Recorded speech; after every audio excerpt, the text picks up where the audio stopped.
Hola, ¿qué tal? Muy buenas tardes. Les damos la más cordial bienvenida a este espacio de noticias corte informativo, hoy que es martes 2 de julio de 2024. Soy Elena Sánchez Cabrera y tendré el gusto de presentarle en los próximos minutos la información más reciente del Poder Judicial de la Federación, junto a mi compañera Eusiris Rostro en la interpretación en lengua de señas mexicana. Hola, Eusiris. Es así como iniciamos.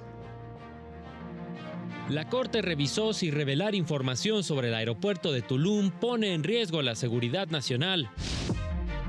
Abogados litigantes demandaron a la próxima legislatura no desmantelar al Poder Judicial. El principal objetivo de las personas juzgadoras es mantener la paz social a través de sus resoluciones. Vamos con la información. El Pleno de la Suprema Corte determinó que no pone en riesgo la seguridad nacional entregar versión pública de la resolución que autorizó el cambio de uso de suelo forestal para la construcción de una base militar y del aeropuerto Felipe Carrillo Puerto de Tulum, Quintana Roo, pues el solicitante solo requirió información que le permita saber si ese cambio de uso de suelo afecta al medio ambiente y el equilibrio ecológico de la región, lo que no pone en riesgo la seguridad nacional, como lo aseguró la consejera jurídica de la presidencia, pues explicaron que dicha información no incluye detalles técnicos y de operación de las mencionadas instalaciones, ni la vigilancia y control del espacio aéreo. Específicamente, no se autorizó nada que tenga que ver con la construcción, funcionamiento y operación de las obras señaladas por tratarse de bienes de interés público que tienen que ver con la infraestructura de transporte, de servicios y polos para el desarrollo y bienestar, constituyendo, sí, información de seguridad nacional.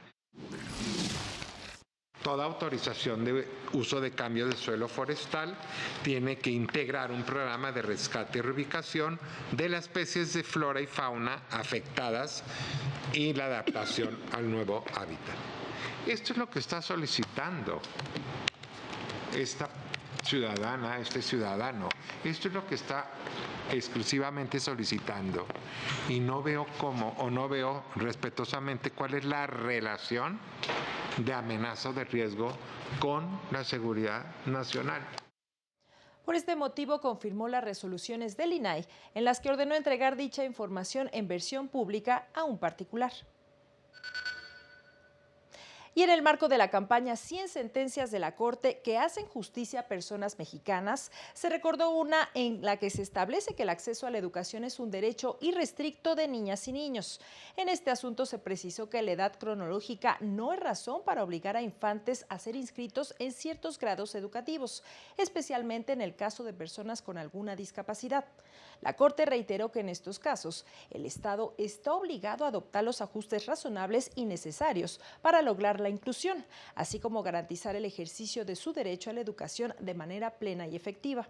Esta resolución se estableció al resolver un asunto en el que un infante con discapacidad intelectual multisistémica se le negó la permanencia en una guardería subrogada por el Seguro Social, pues rebasaba el límite de edad permitido de 4 años, ante lo cual la madre argumentó que su hijo tenía una edad ósea y cerebral menor a la cronológica, debido al síndrome de Prader-Willi que padece, pues aún no habla ni camina, por lo que la medida restrictiva truncaba su adecuado desarrollo y violaba su derecho a la educación.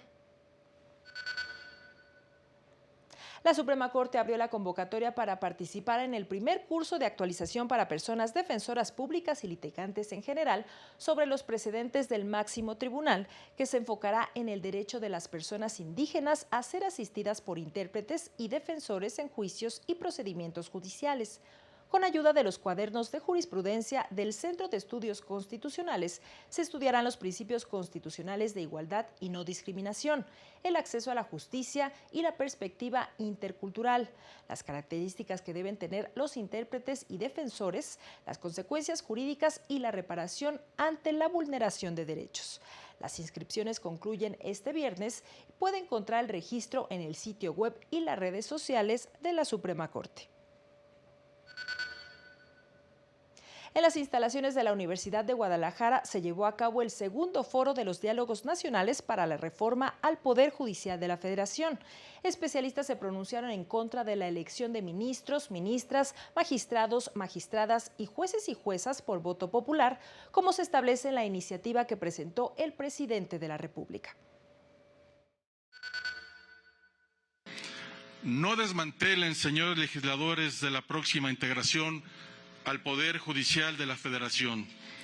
La asignación de magistradas y magistrados y de juezas y jueces debe sostenerse en la carrera judicial, en concursos de oposición y en la acreditación de exámenes de alta complejidad acordes a su responsabilidad. Creo que hay una distancia grande entre las causas de la justicia en México y la propuesta que se está haciendo. No quedaría claro, por ejemplo, por qué un juez que se elige de manera popular va a ser mejor, más idóneo, cercano, confiable a la sociedad. ¿Por qué ahora sí lo va a lograr? Hubo quienes pidieron establecer candados estrictos para quienes aspiren a ser jueces o magistrados, implementar la reforma de manera gradual y revisar aquellos puntos que pueden afectar a la sociedad. El objetivo debe ser identificar a los profesionales más capacitados, priorizando la competencia y la integridad sobre la popularidad. Solo así se podría garantizar y exigir una judicatura que responda efectivamente a las necesidades de justicia de nuestra sociedad.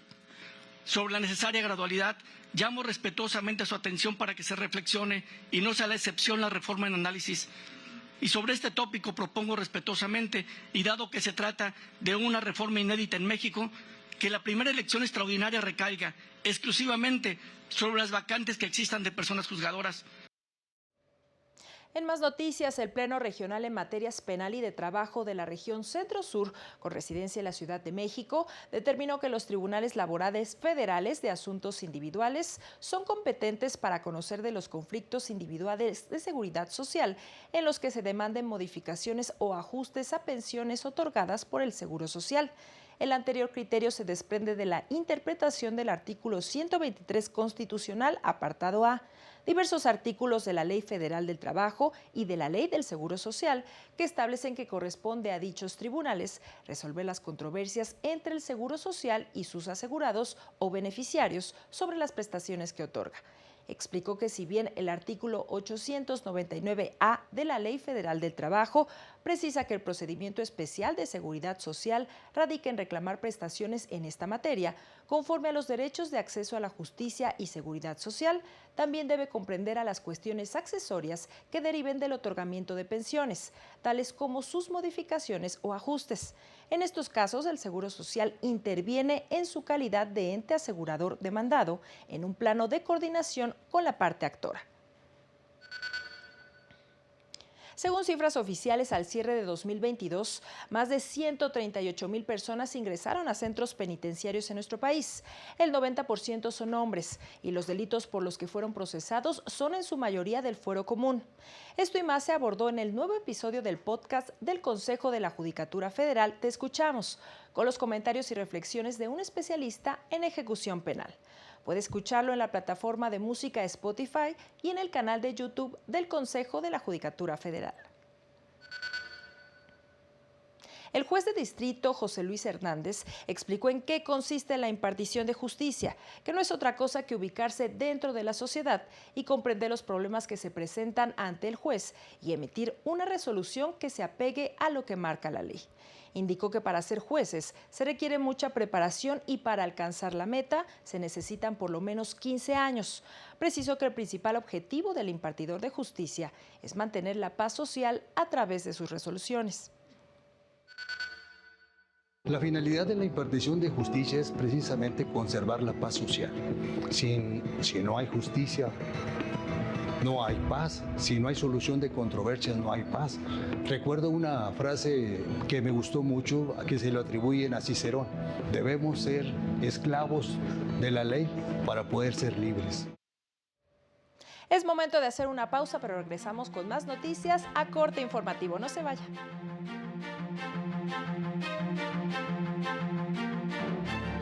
Al regresar, Organizaciones de la sociedad civil demandan el cierre del Ceferezo 16.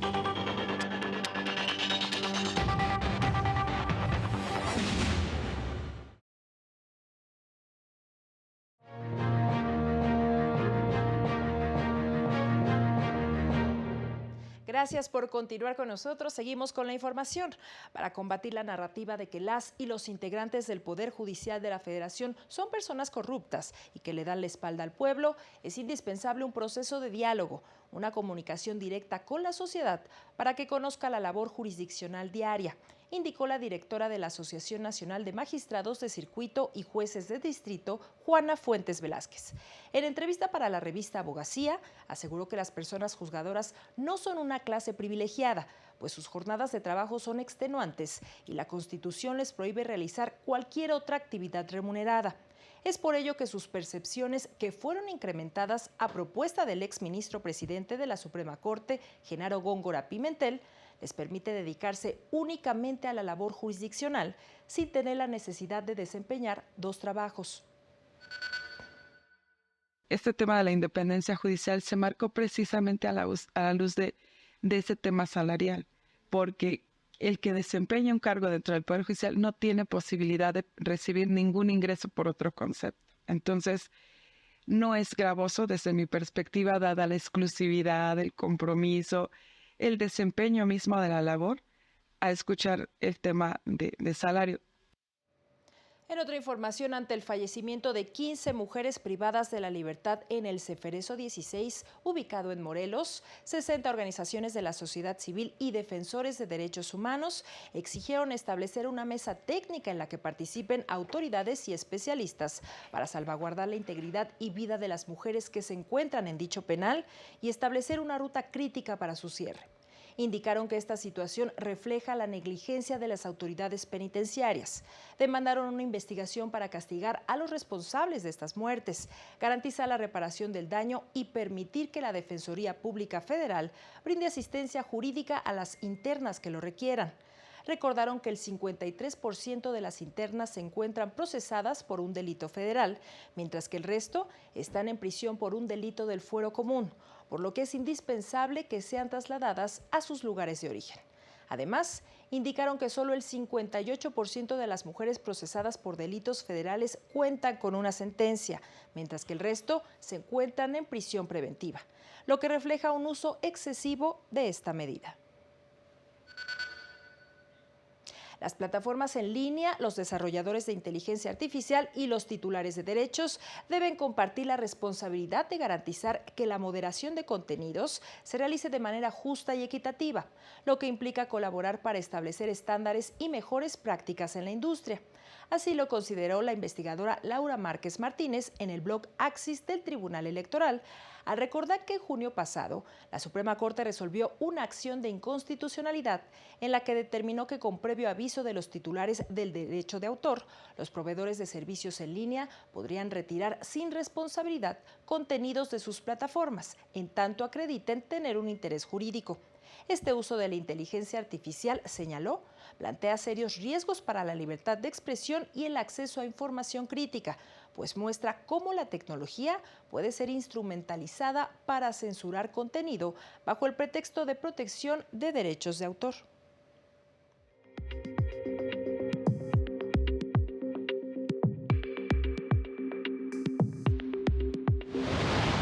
El Poder Judicial de Yucatán inauguró el primer juzgado de justicia cívica en la entidad con sede en Mérida, en el que se impartirá justicia a quienes incurran en faltas administrativas, con el objetivo de promover una cultura de diálogo y resolución pacífica de controversias.